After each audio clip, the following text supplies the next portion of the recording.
सभी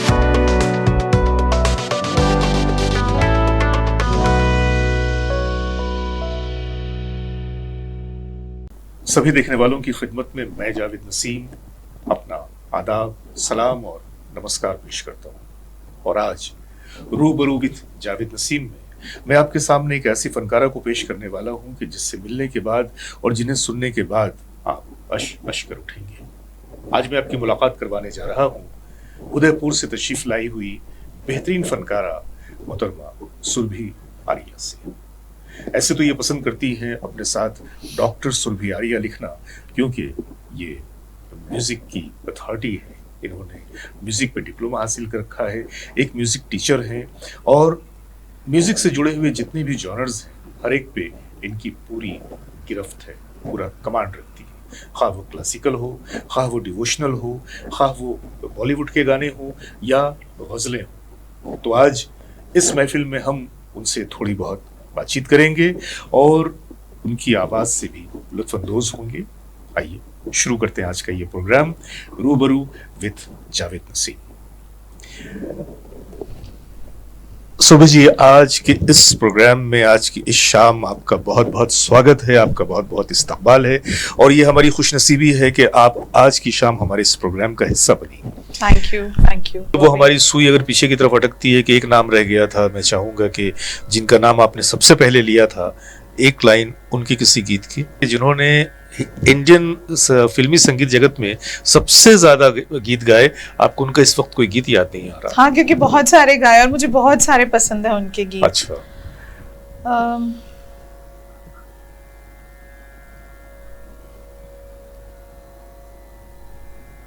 तो मैं आपको इस मुश्किल से निकाल देता हूँ।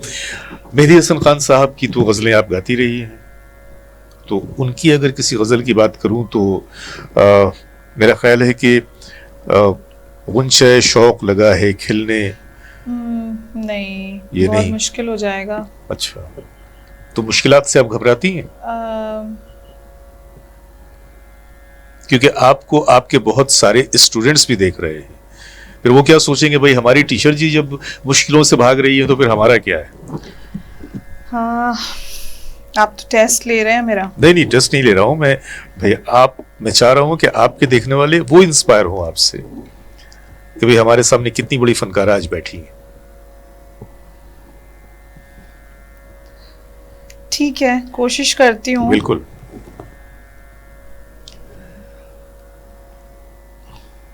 क्योंकि आपको पता है कि अभी नॉर्वे में रहने वाले जॉन दित्ता साहब, कल 13 तारीख है और कल मेहदी हसन साहब की 10वीं है ना, तो उस मौके पे वो एक प्रोग्राम कर रहे हैं और उन्होंने भी यही इसी गज़ल की फरमाइश की है तमाम लोगों से जो श्रद्धांजलि देना चाहेंगे इस उनकी मेहदी हसन साहब की डेथ एनिवर्सरी के मौके पे। तो गुंशे शौक लगा है खिलने, उन्होंने इसी गज़ल का इंतखाब मुझे बहुत पसंद है ये गज़ल, लेकिन मुझे डर लगता है ये गाने से। मैं लता जी को गाने से डरती हूँ, मैं मेहदी हसन साहब को, मैंने आपसे इसलिए कहा, मैं मेहदी हसन साहब को अटेम्प्ट करने से भी डरती हूँ। मुझे लगता है मैं उस मुकाम पे पहुंचने में बहुत नहीं, जाने दीजिए ना, सफर जो शुरू होता है, देखिए ये जो सफर होता है ना, एक सीढ़ी की तरह होता है कि आदमी स्टेप बाय स्टेप ऊपर की तरफ जाता है। तो वो लोग जो है वो संगीत जगत के आसमान है जी, और आसमान तक पहुंचने में जाहिर सी बात है देर तो लगती है ना।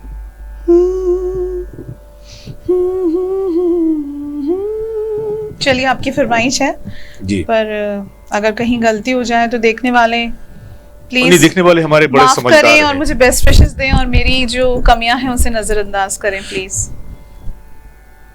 तभी मैं आगे कोशिश कर पाऊंगी अपने आप को और सही करने की।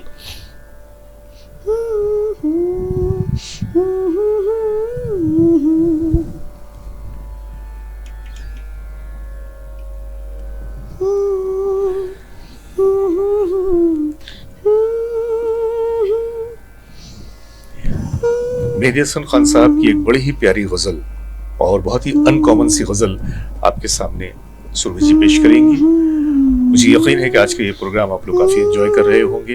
तो आइए सुनते हैं उस गजल को जिसका मैंने जिक्र किया, गुंशे शौक लगा है खिलने। कोशिश कर रही हूँ। जी जी बिल्कुल।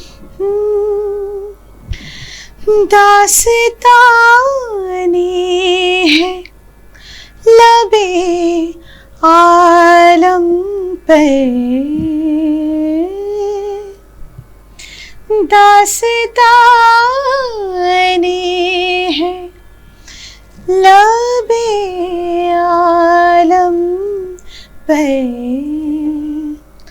हम तो चुपचाप गए थे मिलने,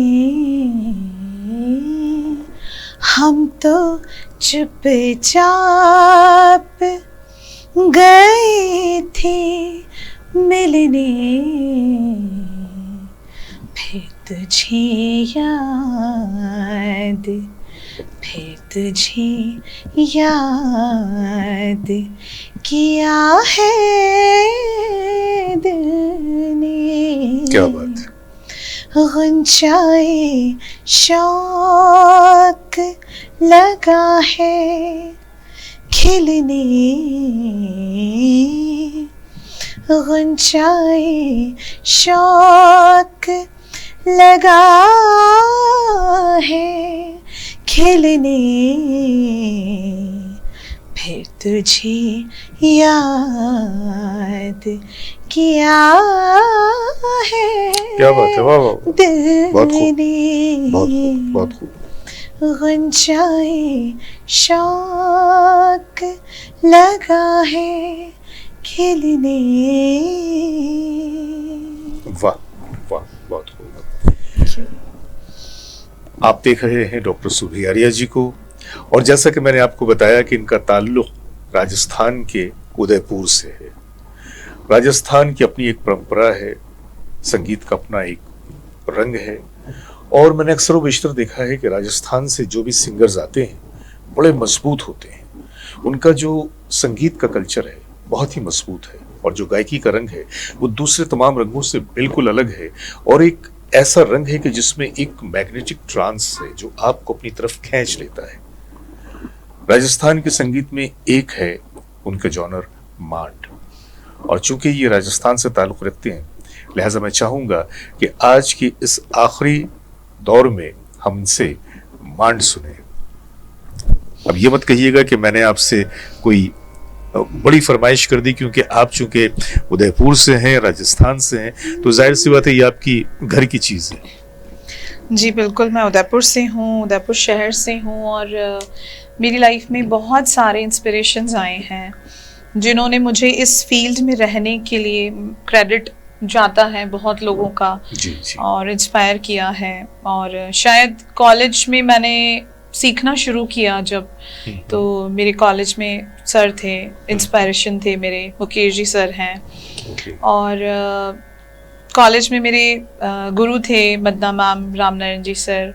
वो लोग आज तक मुझे एक पुश मिलता रहता है, और उन लोगों से मुझे, क्योंकि मेरे गुरुजी तो रहे नहीं जी, तो कहीं ना कहीं मुझे उनकी कमी बहुत ज़्यादा खलती है। वो कोटा से थे, और कोशिश की मैंने उनकी गायकी लेने की, मांड सीखने की, बट हाँ काफ़ी सारे लोग हैं जिनका मैं नाम अभी शायद नहीं ले पा रही हूँ, लेकिन हाँ उन सबको मेरा हाथ जोड़ के प्रणाम है और ग्रैटिट्यूड है। मेरे स्पिरिचुअल मास्टर हैं जैन सर, और काफ़ी लोग हैं जो मुझे अभी तक इस मेरा गाने को मैं कायम रख पा रही हूँ, और कोशिश कर रही हूँ अभी भी आगे सीखने की।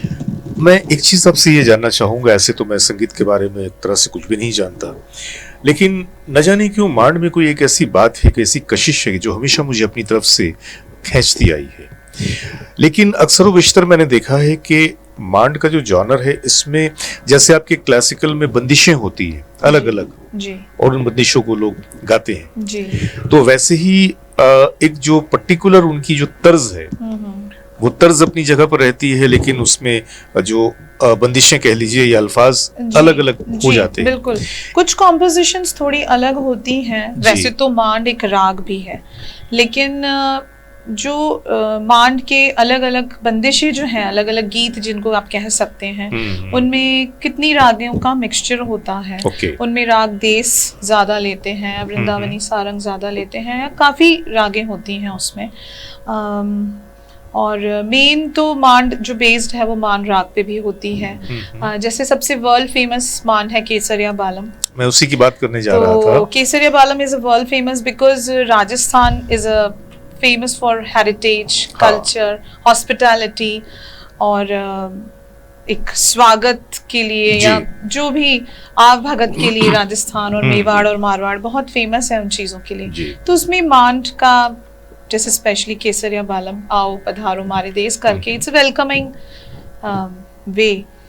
तो ऐसी काफी सारी मांड है जो कुछ अलग रागों की मिक्सचर ही है। एक मैंने इसमें ये भी सुना था, कागा सप्तन खाइयो चुन चुन खइयो मांस, दो नैना मत छेड़ियो मोहे पिया मिलन की आस। आपको याद है? और ऐसे बहुत सारे बोल हैं जो मांड के बीच बीच में आते हैं।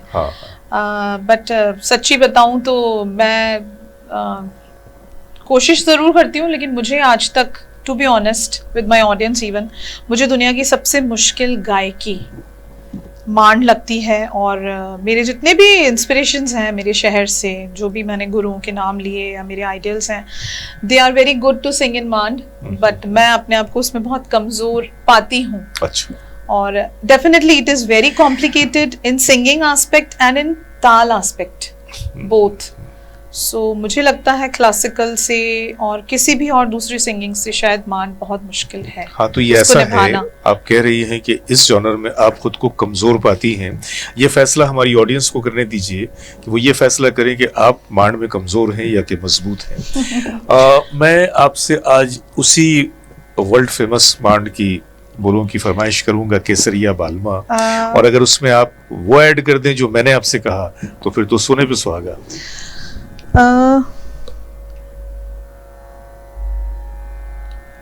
और इस बार मैं आपको नहीं रोकूंगा 2 लाइन के लिए। मैं चाहूंगा कि आप इतना गाएं कि हमारे देखने वालों की तशफ़ी हो जाए।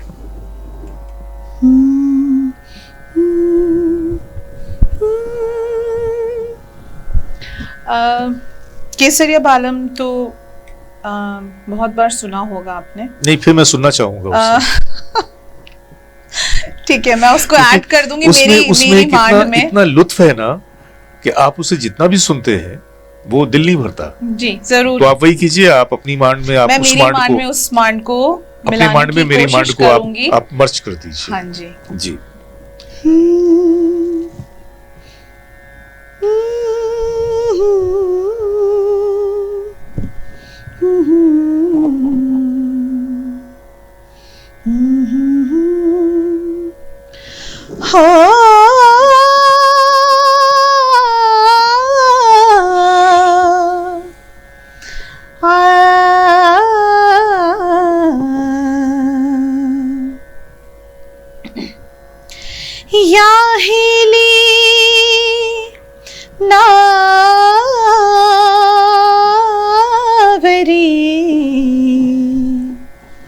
असवारी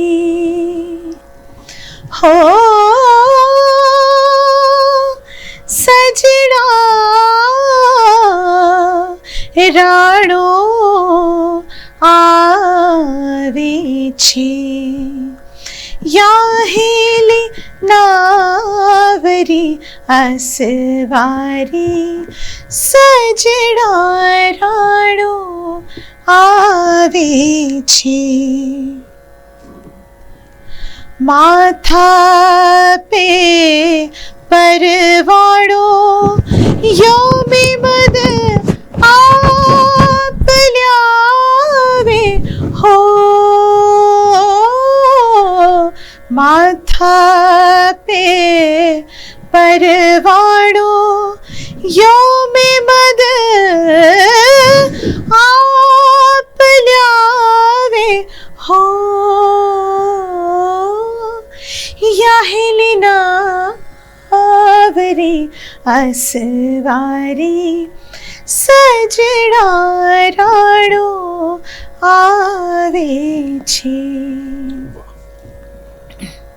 सरर सरर हवा जो चाली इंदर जी गाजे छे हो सरर सरर हवा जो चाली इंदर जी गाज छी पिछोला रे पाल पे गोरी घूमर गावे हो पिछोला रे पाल पे गोरी घूमर गावे हो या हिलिनावरी असवारी सजड़ा राणो आवे छे केसरिया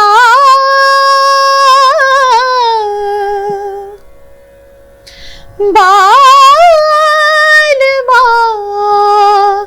होनी पधारो निभारे देश जी पिया प्यारी रा ढोला थिया वो जी पधारो निमारे देश पधारो निमारे देश जी पिया प्यारी रा थे ढोला पधारो निभारे देश।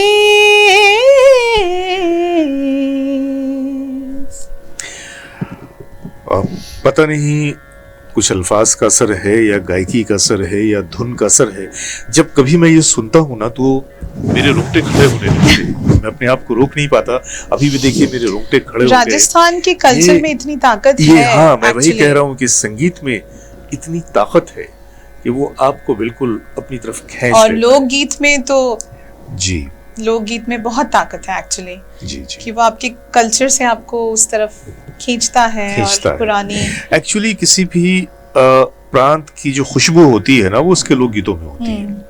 तो ये तो है।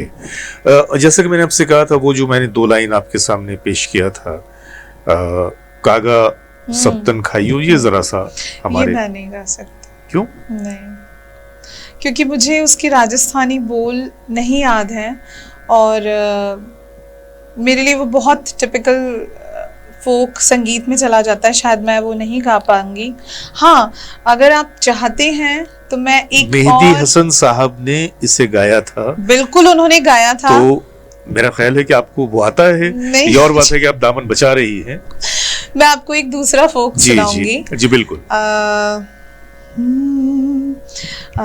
जिसमें मुझे एक नेशनल अवार्ड मिला था। और क्योंकि मैं हमेशा से लोक संगीत में बहुत कच्ची रही हूँ, जैसे कि मैंने आपको बोला, मेरे लिए मांड सबसे मुश्किल है, एक्चुअली मुझे सबसे मुश्किल लगता है। और लेकिन हाँ, मैंने उस वक्त कोशिश की थी और उसके बाद मैंने मांड सीखने की कोशिश की। तो मैं ये थोड़ा बहुत गा लेती हूँ, इतना अच्छा नहीं गा पाती हूँ मैं मांड, सच में। और एक बहुत प्यारा, बहुत फेमस लोक गीत है। छोटी सी उम्र परणाइयो बाबा सा काई थारो करो मैं कसूर हो, इतना देना तो भाने लाड लड़ाया, अब क्यों करो सामाने दूर हो मेरा। थारी बगारी भोली बेच रखली, बांधो वठी ही ओढ़ जाऊं सा। भाई भाभी मायड़ली सु काई करो भाने तेरो जठी ही डर जाऊं सा हो भाई भाभी मायड़ली सो जाऊं मैं विदेश काई आखड़ लिया मारी रोए सा हो बीरा छोटी सी उम्र परड़ाइयो बाबा सा काई थारो करो मैं कुसूर हो बीरा। वाह, क्या बात है, क्या बात। थैंक यू सो आपको मच। तो नेशनल अवार्ड्स भी दिए गए हैं ना आपकी गायकी के लिए? हाँ जी, इसमें मुझे एक नेशनल अवार्ड मिला था जी। और एक जैसा कि मैंने आपको बताया मेरे कॉलेज में मेरे सर हैं मुकेश जी वैष्णव करके हैं, उनका नाम है, वो अभी भी उदयपुर में ही है। उनसे मैंने काफ़ी गायकी को इम्प्रूव किया है, उन्होंने मुझे काफ़ी इंस्पायर किया है और वो मुझे नेशनल अवार्ड का क्रेडिट उनको भी है डेफिनेटली। अच्छा। कि 2 नेशनल अवार्ड्स मैं उनके साथ गई थी, वहाँ यूथ फेस्टिवल में मैंने परफॉर्म किया था सोलो वेस्टर्न सॉन्ग में और सेलिन डियोन का गाना गाया था मैंने उस वक्त। अच्छा। और एक इंडियन सॉन्ग गाया था, एक गज़ल गाई थी और भजन गाया था और एक ये फोक में मुझे नेशनल अवार्ड है। अच्छा। तो और एक जयपुर में सुरश्री अलंकरण करके एक जवाहर कला केंद्र में मालू जी करते थे उस वक्त हर वक्त, तो वहाँ मुझे एक सुरश्री अलंकरण वो एक नेशनल अवार्ड है मेरे पास में।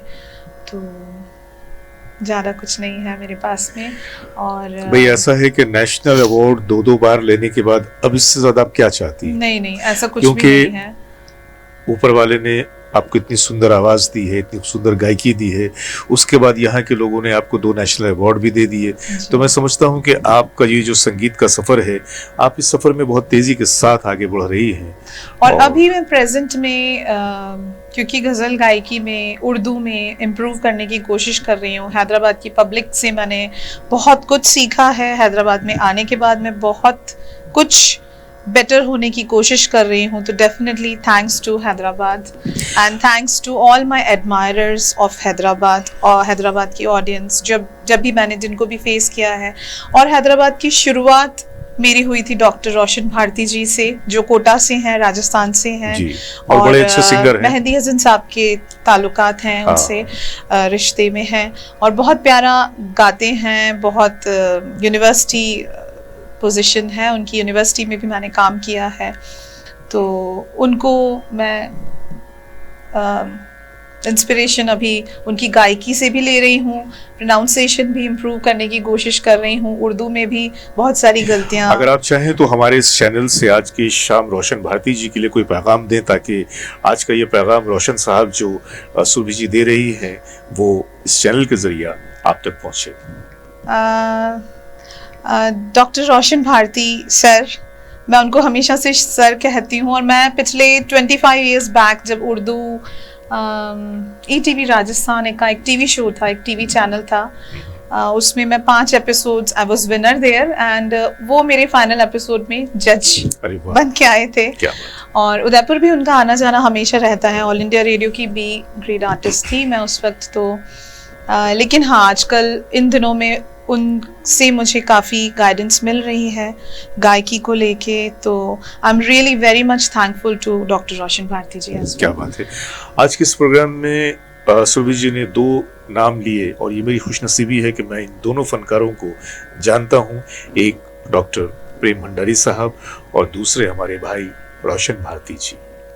भाई, किसी को याद रखना या किसी का नाम लेना, ये भी अपने आप में एक बहुत बड़ी बड़ाई है और ऊपर वाले ने आपको ये नहीं, मैं तो अभी बैठ के यही सोच रही हूँ कि I am very much blessed actually. मैं हमेशा से अपने आप को बहुत ब्लेस्ड मानती हूँ कि एफर्ट्स तो मैंने किए, हमेशा से आप जो है बहुत अच्छे लोगों के सराउंडिंग्स मेरे साथ में एक बहुत बड़े संगीतकार घराना हुआ है, मैं उनका भी नाम मिस नहीं करना चाहती। रशीद खान साहब जयपुरी हैं और उनके वालिद का नाम मेरे दिमाग से निकल रहा है, अजीज़ खान साहब। अच्छा।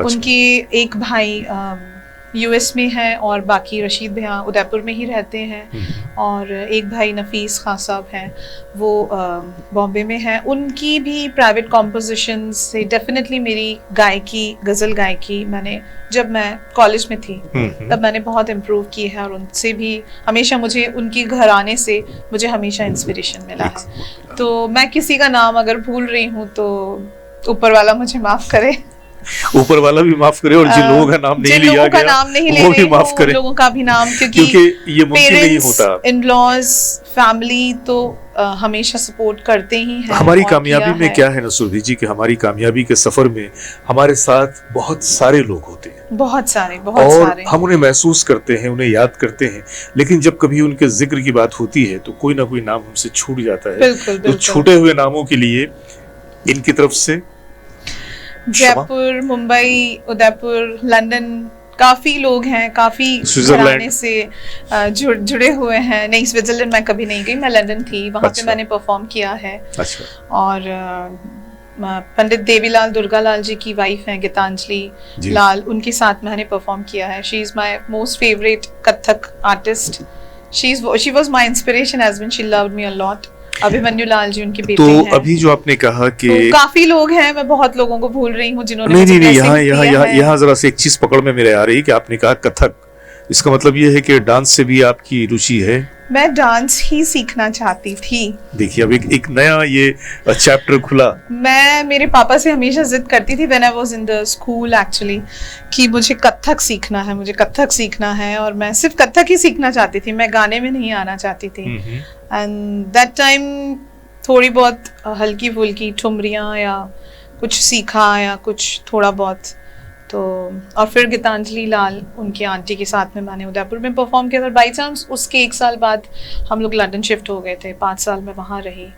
तो मेरा बेटा back of stage, he was crying there, and then Geetanjali aunty बोले लेट इट बी बेटा, आर्टिस्ट के बच्चे। I was so stressed, I was so stressed, क्योंकि being a mother of small child हमको लगता है हम सब छोड़ दें। बिल्कुल। और एक वक्त आया भी, बहुत बार आया एक्चुअली, बहुत बार आया, लेकिन हाँ मेरे ये सारे इंस्पिरेशंस मुझे हमेशा वापस बाहर आने के लिए हमेशा उदयपुर से एक भार्गव मिस्त्री, देखिए मुझे कितने सारे नाम आ रहे हैं क्योंकि मैं बहुत नहीं, तो ये जो नामों का सिलसिला अभी शुरू किया आपने, मेरा ख्याल है कि आपकी जिंदगी में, आपकी सफर में इतने सारे नाम होंगे कि सुबह तक हम नामों को लेते रहेंगे, और वो नाम की लिस्ट, क्योंकि वो अमजद अली खान साहब की शिष्य हैं, सरोद वादक हैं एंड डिजाइनर हैं, लेकिन उन्होंने, मतलब मेरा कहने का मतलब कि छोटे बच्चे के साथ में, because I have 2 sons and बार बार मुश्किलें आती हैं, लेकिन फिर हम सोचते हैं कि फैमिली ज़रूरी है, बच्चे ज़रूरी हैं, बकत उन सारे लोगों का मुझे यहाँ तक अपने आप को कायम रख पाना जी, कि मेरे अंदर जो ऊपर वाले ने दिया है वो मैं उन लोगों को सबको क्रेडिट देती हूँ। नहीं, तो ये जो आपने अभी इतने सारे लोगों को क्रेडिट दिया, बहुत सारे लोगों का नाम लिया, तो इस विषय में क्या मैं ये उम्मीद करूं कि अगली बार जब किसी और चैनल पे आप किसी और टॉक शो में बैठेंगी या किसी और इंटरव्यू में बैठेंगी तो आप मेरा भी नाम लेंगी? बिल्कुल ज़रूर से लूंगी, बिल्कुल ज़रूर से लूंगी, क्योंकि जैसा कि मैंने कहा कि हैदराबाद शहर में जी जब पहली बार मैं ऑडियंस से रूबरू हुई थी डॉक्टर रोशन भारती जी के प्रोग्राम में, तो आप ही थे जिन्होंने मुझे राम अवतार दाइमा जी से इंट्रोड्यूस करवाया था, या यहाँ के जो भी बड़े म्यूजिशियंस हैं या ऑडियंस में हैं या कॉम्पोजर्स हैं या ऑर्गेनाइजर्स हैं, और बिल्कुल आपकी मेहरबानी है, आपकी विरासत FB उस पे भी आपने मुझे लाइव आने के लायक समझा। मैंने आपसे यूं ही कहा था, मैंने ये नहीं कहा था कि अब आप मेरी फाइल खोल दें, because I am really very much thankful कि मैं आई एम रियली ब्लेस्ड कि लोग जो भी हैं मुझे इस लायक समझते हैं, और आज भी आपने पैगाम टीवी ने, I am really very much thankful to Paigam TV and all organisers and specially Hyderabad. Thank you so much Javed sahab to inviting me here. मैं समझता हूँ कि हमारी काफ़ी देर तक गुफ्तगू हो चुकी है, और हमारी ऑडियंस ऐसा ना हो कि उन्हें नींद आ रही हो, तो इससे पहले कि वो देखते देखते सो जाएं, हम आज के इस प्रोग्राम को यहीं विराम देते हैं। आज की इस गुफ्तगू को यहीं पर ख़त्म करते हुए आप लोगों से इजाज़त चाहते हैं, और बहुत सारी ढेर सारी मोहब्बतों के साथ तमाम देखने वालों की खिदमत में हम दोनों का आदाब, नमस्कार।